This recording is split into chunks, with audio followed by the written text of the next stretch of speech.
Adding to the beauty and sanctity of this memorial is one further way to pay tribute to its importance to us here assembled as well as to our community. With a generous donation from 783 Calgary Wing Air Force Association of Canada, this memorial now has effective floodlighting for use when the sun sets. And the committee would sincerely like to thank 783 Wing for its kind donation.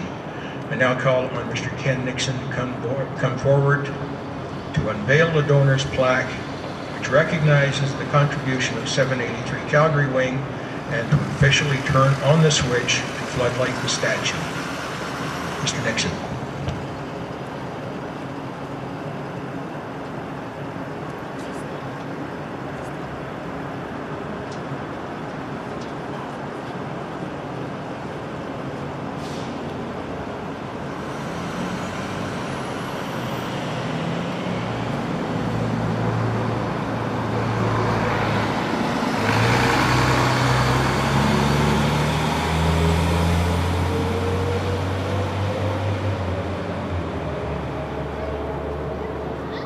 As we near the middle of the daylight hours, we invite each and every one of you to visit the memorial during the evening hours and see for yourself this wonderful memorial illuminated as a beacon to the past activities. I now call on a member of the Legislative Assembly, Mr. Wayne Cow, and his honor, Mayor David Broncounier, the City of Calgary, to come forward and officially unveil the plaque bearing the 30 additional names. Gentlemen.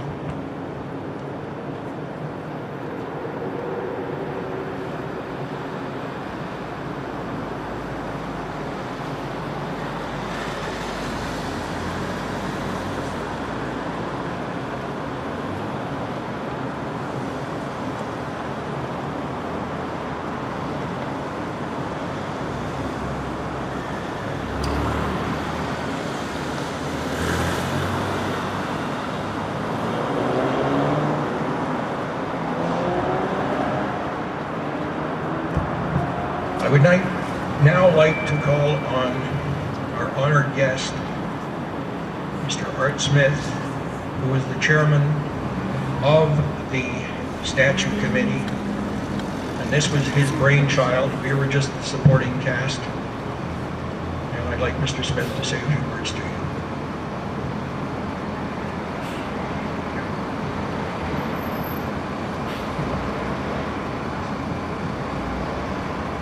Mr. Chairman, ladies and gentlemen, Mr. Mayor, members of the House of Commons, member of the Alberta Legislature, probably one of the best in that. Ladies and gentlemen, and distinguished guests, I'm privileged to be here, but I want to thank my friend John, who has carried out this responsibility so well. And also to thank his committee, and I would want to thank in that group Andrew Halbert, who designed this building and the statue, and also was supervised the plaques.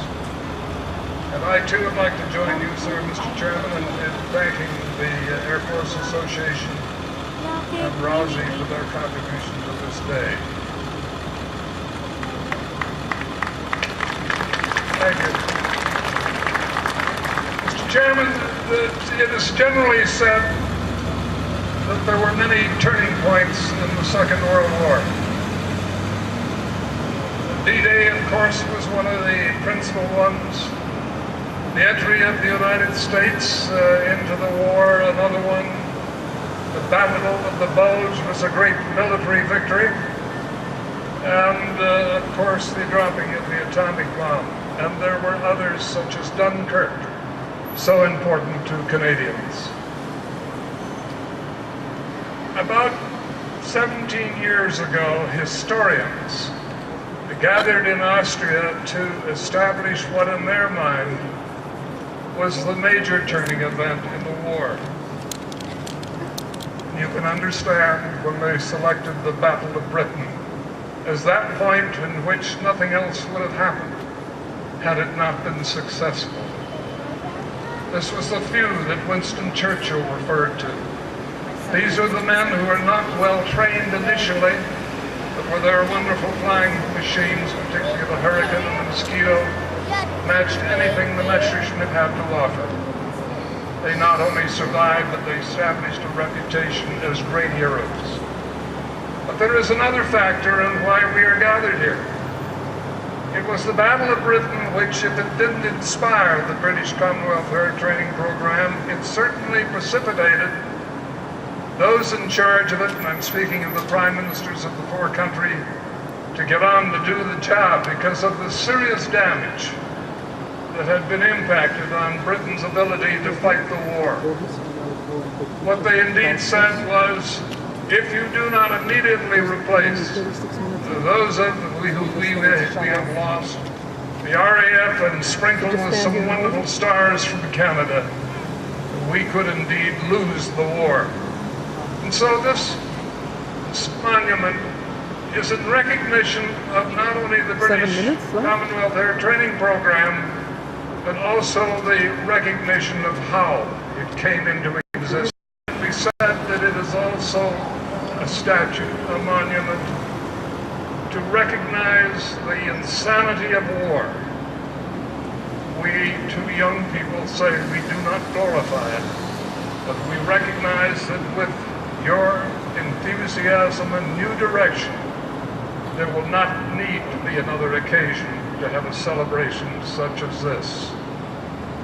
And I, Mr. Chairman, have one group last to thank before I give you back the microphone.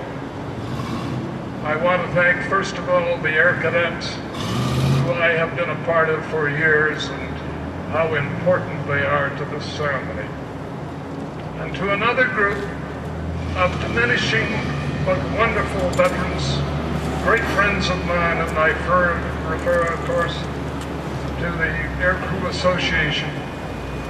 I can tell you, Mr. Chairman, that during the days that I endeavored to raise the money to have this monument built, they were a constant support and gave me that opportunity to always say it will be done. And so to my friends of the Air Crew Association, I thank you because this monument is in your name. With that,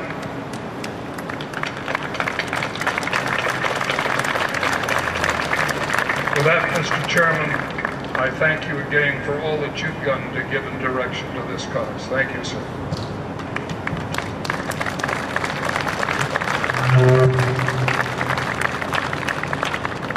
Thank you, Colonel Smith.